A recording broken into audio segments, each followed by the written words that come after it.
नमो बुद्धाय जय भीम।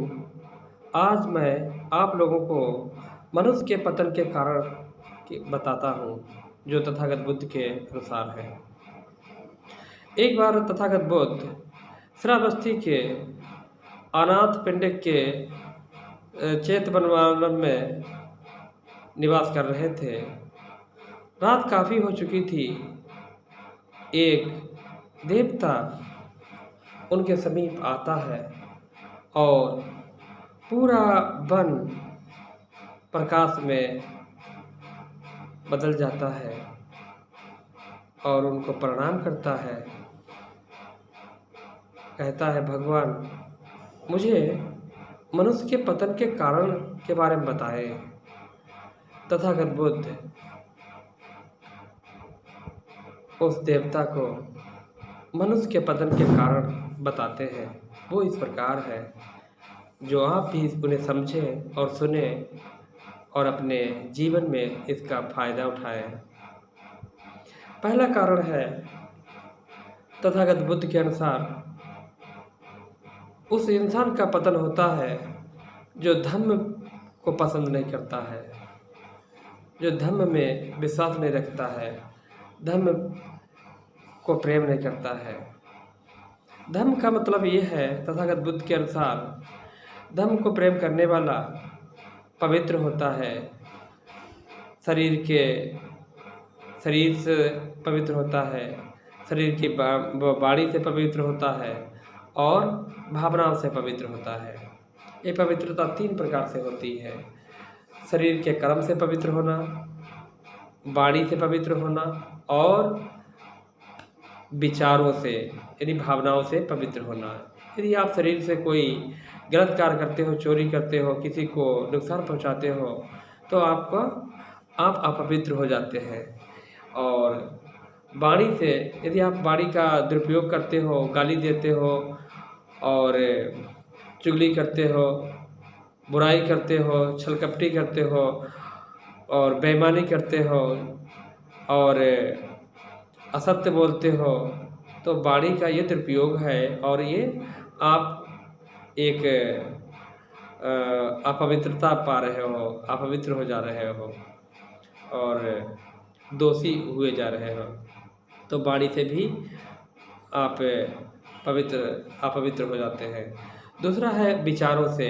यदि विचार में आपको किसी के प्रति गलत विचार रखते हो, लालच की भावना रखते हो, लोभ की भावना रखते हो, घृणा की भावना रखते हो, तो ये भी आपके अपवित्रता के कारण है। तो ये धर्म को जो विश्वास रखता है, तो इन चीज़ों से वो दूर रहता है। तो पहला कारण है, जो धर्म से विश्वास रखता है, जो धर्म में विश्वास नहीं रखता है, वो उस इंसान का पतन होना निश्चित है।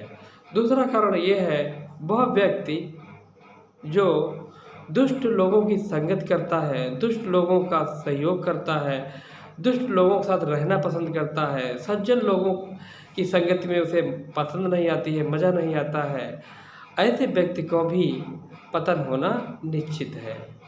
तीसरी बात यह है, वह व्यक्ति जो पैसा कमाता है, धन कमाता है, लेकिन अपने बूढ़े माँ बाप का ध्यान नहीं देता है, ऐसे भी इंसान का पतन होना निश्चित है। अगला पतन का कारण है कि जो वह व्यक्ति का भी पतन होता है, जो व्यक्ति सीधे और सरल व्यक्ति का और जो ब्राह्मण है यानी पढ़ा लिखा है, सच्चा है, ईमानदार है, उसको झूठ बोलकर ठगने का प्रयास करते हैं, उसे बेवकूफ़ बनाने का प्रयत्न करता है, ऐसे व्यक्ति का भी पतन होना निश्चित है।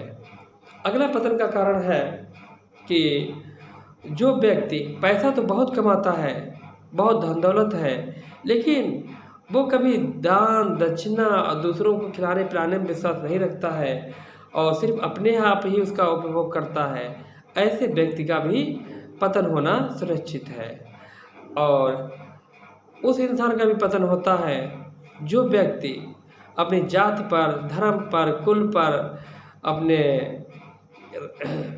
किसी बात पर श्रेष्ठ समझता है, घमंड करता है, ऐसे व्यक्ति का भी पतन होना सुनिश्चित है। उस व्यक्ति का भी पतन होता है जो जुआ खेलता है, शराब पीता है, व्यभिचार करता है और अपनी संपत्ति का दुरुपयोग करता है, ऐसे भी व्यक्ति का पतन होना सुनिश्चित है। उस व्यक्ति का भी पतन होना सुनिश्चित है जो अपने घर पे संतुष्ट नहीं होता है, बाहर घूमता है, बाहर रहता है, बाहर एंजॉय करता है, ऐसे व्यक्ति का भी पतन होना सुनिश्चित है। और भी ऐसे कई कारण हैं जिसकी वजह से इंसान का पतन होता है, और वो व्यक्ति का भी पतन होता है, उस व्यक्ति का भी पतन होता है जिसकी पत्नी फिजूल खर्च करती है और धन का महत्व नहीं समझती है, अपने पति की कमाई का महत्व नहीं देती है। ऐसी पत्नियां भी घर में बर्बाद करने में काफ़ी पतन करने के लिए बढ़ावा देती हैं। और पतन का ये कारण है कि यदि आप जैसे आपकी क्षमता है वैसे आप अपना कार्य करना चाहिए, उसी के अनुसार हमें सुविधाओं का प्रयोग करना चाहिए। यदि आप ज़्यादा करते हो और अपना दिखावा करते हो और आप फिजूल खर्ची करते हो तो आपका पतन होना सुनिश्चित है। और भी कई ऐसे कारण हैं जिनके पतन के कई कारण हैं। अब आप समझते रहें और धम्म को ज़रूर समझें, अधम्म क्या है, धम्म क्या है, दोनों को समझें। और तथागत बुद्ध की ये किताब जो है बाबा साहब डॉक्टर बी आर अम्बेडकर ने लिखी है, बुद्ध और उनका धम्म, इसी से मैंने ये आपको बताया है। इसको आप भी पढ़ें, अपने जीवन में से उतारें, इसको लाभ लें। जय भीम, नमो बुद्धाय, धन्यवाद।